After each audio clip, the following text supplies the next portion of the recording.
El que escatima la vara odia a su hijo, mas el que lo ama lo disciplina con diligencia. Proverbios 13:24. Tal como escuchamos en esa sección, vamos a estar hablando de un versículo, Proverbios 13:24. En este conjunto de videos vamos a estar analizando y reflexionando versículos bíblicos para ver cómo nos pueden ayudar o sus enseñanzas nos pueden ofrecer a nosotros en nuestra vida. Ese versículo nos habla acerca de cómo debemos educar a nuestros hijos. Sin embargo, para aquellos como yo que no seamos papás, ese versículo, ¿qué nos puede decir? Ese versículo lo podemos entender de varias formas. Primero, la forma en cómo nosotros mismos podemos educarnos con diligencia y con esa constancia de hacer las cosas que debemos hacer, cuando debemos hacerlas y no cuando queremos hacerlas o cuando nos convenga hacerlas. Debemos de recordar que la disciplina no es o no debe de ser visto como un castigo autoimpuesto. Todo lo contrario, la disciplina debe de ser eso que nosotros nos damos como gratitud y para honrar a nuestros padres y a Dios. Es menester reconocer que nuestra vida tiene un valor y ese valor debemos darlo nosotros mismos hacia nosotros. ¿Y cómo honramos ese valor? Precisamente haciendo las cosas que nosotros decimos que vamos a hacer.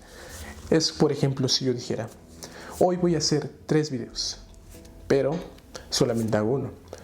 ¿Y por qué no hice los otros 2? Por tal vez lo que sea, lo procrastiné de más, tal vez no me dio el tiempo, o tal vez hice cosas que no debía hacer en vez de hacer el video.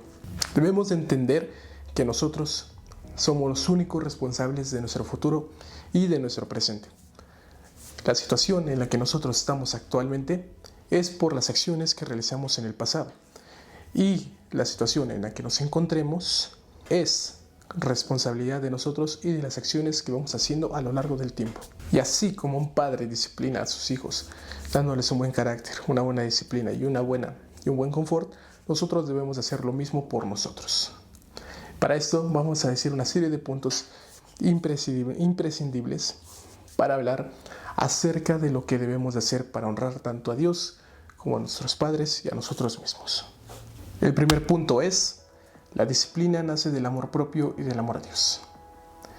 Como mencioné anteriormente, la disciplina autoimpuesta debe de ser motivo menester de nuestra propia voluntad y no debe de erradicar nada de lo que sea contrario al amor. Recordemos que a final de cuentas lo que nosotros hagamos con el tiempo nos va a dictaminar si vamos a obtener los resultados que queremos o vamos a obtener otro tipo de resultados.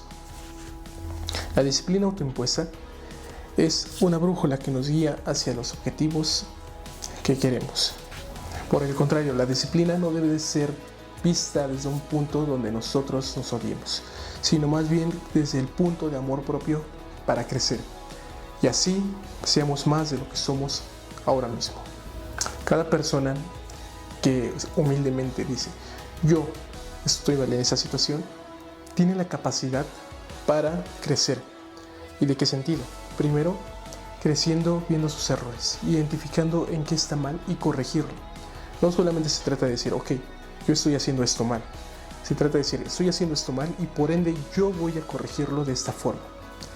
En otras palabras, autoimponerse la disciplina significa, yo me amo tanto a mí mismo que estoy dispuesto a sacrificar ese tiempo para lograr esos objetivos. Si empezamos a ver los actos de disciplina como actos de amor propio y no como actos que nos someten, nos castigan y nos evitan hacer las cosas que queremos, podremos obtener más satisfacción haciendo lo que debemos de hacer. O un ejemplo muy religioso. Digamos que una persona le pesa ir a misa. Le pesa ir a misa porque piensa que es aburrido o que puede hacer otras cosas con ese tiempo. Sin embargo, nosotros podemos darle valor a lo que estamos haciendo por disciplina. Por ejemplo, escuchar un versículo que nos pueda ayudar a cambiar la forma de ver el mundo o a cambiar los hábitos en base a nuestras creencias y a nuestra percepción de nosotros mismos. La disciplina entonces se convierte en un medio de agradecimiento a Dios, de agradecimiento por todas las bendiciones que Él nos ha dado, diciéndole, Dios, gracias por esas cosas que me has dado. Ahora yo tengo que ser responsable de hacer lo que debo de hacer. Pasemos al siguiente punto, que es: la disciplina es necesaria porque somos imperfectos. El segundo punto nos habla acerca de cómo es que nosotros, corrigiendo a los niños, no nos corregimos a nosotros mismos. Que a veces los adultos somos los que más problemas tenemos con la disciplina, la diligencia o incluso con la pereza. ¿Por qué? Nosotros en la era actual, en la era moderna, estamos acostumbrados a todo lo instantáneo.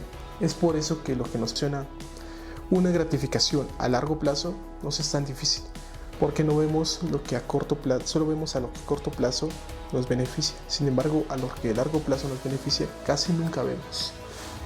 Y es por eso que debemos de tener esa humildad para decir: yo no soy lo que yo pienso que soy, y ver nuestros errores, que volvemos parte a lo mismo punto que hace rato, acerca de hablar sobre que nosotros tenemos un ego muy grande, y ese ego nos impide crecer porque nos impide ver nuestros propios defectos, que están ahí pero ocultos. La disciplina entonces nos corrige de cuando nosotros estamos en una dicotomía entre lo que queremos y lo que debemos hacer, y está en nosotros decidir qué es lo que vamos a hacer. Por eso es importante que nosotros veamos cuáles son esas actividades esenciales y quitar las que no, hacerlas difíciles.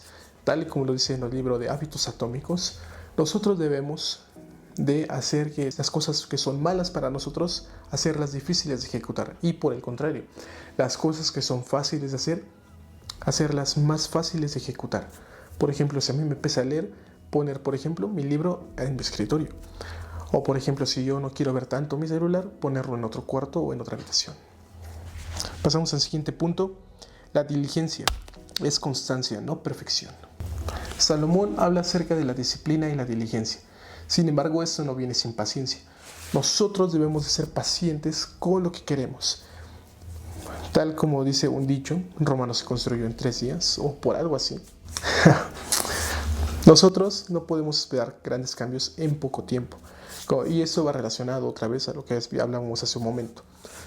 Nosotros, para que tengamos esa visión y todos esos objetivos, debemos de tener paciencia, porque sin paciencia no podemos lograr nada.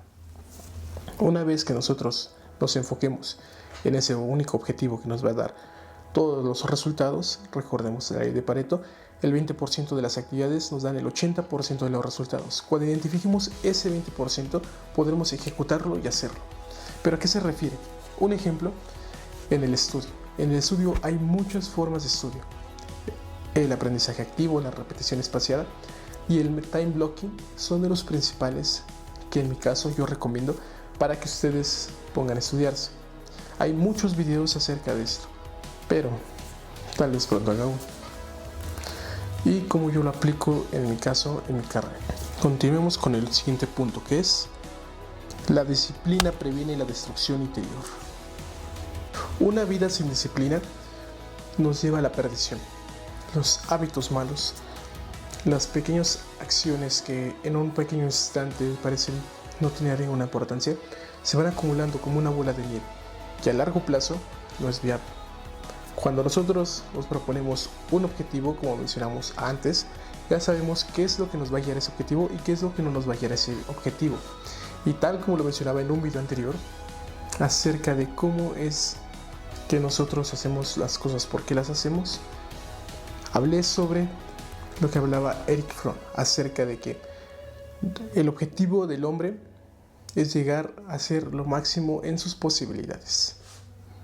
Es por tal que debemos de actuar en base a eso, en base a tener esa diligencia y esa capacidad para distinguir entre lo que sí y entre lo que no, entre lo que nos ayuda a crecer y entre lo que nos ayuda o más bien nos perjudica a nuestro crecimiento personal. ¿Y eso cómo lo hacemos? Fácil. Primero debemos de plantearnos ese objetivo, y después de ese objetivo nosotros debemos de evaluar cuáles son esas acciones que nos guían hacia ese objetivo y cuáles son esas acciones que no nos guían en ese objetivo. Y si queremos recordarlas, podemos escribirlas en un papel y colocarlas en la puerta o inclusive en algún lugar donde nosotros veamos o en el lugar donde nosotros debemos hacer esas cosas, esas actividades. Y así recordar que tal no debemos de hacerlo y tal debemos de hacerlo. Solamente así podemos tener esa constancia y esa autodiligencia para lograr todos nuestros objetivos.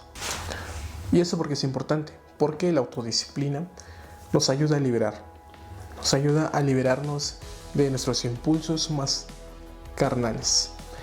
Es, por ejemplo, si yo les preguntara, ¿quién es más libre? ¿La persona que tiene hábitos estrictos o la persona que vive a merced de sus necesidades y antojos? Evidentemente la respuesta es clara. La persona que vive a merced de sus hábitos y costumbres es la persona que es más libre de esas dos. Es por eso que la autodisciplina no debe de verse como algo imposible, aledaño y muy distante a nosotros. Por todo lo contrario, debemos de verlo como esas acciones tan pequeñas que parecen insignificantes, pero como dije, a largo plazo generan cambios enormes. Como por ejemplo, lavarse los dientes. El pequeño hábito de lavarse los dientes, cuando no lo hacemos por más de una ocasión, nos puede empezar a generar problemas dentales, las caries, que ir al dentista porque ya se hizo una carie en la muela, etc. Eso nos debe de conducir a ciertos resultados. Nada que tú hagas queda desapercibido. Eso es imprescindible de entender, debido a que si nosotros queremos llegar a ser un tipo de persona en la vida, debemos de ser diligentes y tener congruencia con lo que decimos y con lo que hacemos. Si yo digo quiero ser youtuber, debo de hacer videos constantemente hasta que ese hábito se convierta en mi identidad y esa identidad guíe mis pasos. Solamente así uno cambia. De otra forma, es muy difícil que una persona pueda pasar de un punto A a un punto B. Otro concepto muy importante que hay que hablar es sobre la disciplina y las emociones. La disciplina tiene que deslindarse de todas estas emociones, porque si no la corrompen. Y al corromperla, no logran más que romperla. Y eso también tiene que ver con el tiempo. El tiempo es imprescindible para todas las acciones que nosotros queramos llevar a lo largo del tiempo. Si nosotros no planeamos bien, no nos ve bien. Es por eso que diario, un día antes, diligentemente tienen que escribir en una libreta qué es lo que van a hacer al día siguiente, siempre teniendo en mente lo que ellas saben. Y recuerden, si yo tengo tanto tiempo y esas actividades las puedo hacer en ese tiempo, ¿cómo puedo hacer yo para que esas mismas actividades que yo podía hacer en determinado tiempo las pueda hacer en menor tiempo? Esa pregunta nos puede ayudar muchísimo. Y así como un padre amoroso disciplina con diligencia a su hijo, nosotros con amor debemos de autodisciplinarnos y ser diligentes y congruentes con lo que decimos y con lo que hacemos. Así pues, debemos de plantearnos objetivos y seguirlos a pesar de lo que la gente piense de nosotros. Porque la única opinión que realmente nos debe de importar es la de Dios. Gracias. Nos vemos en un próximo video. Y recuerden, siempre es buen momento para cambiar. Gracias.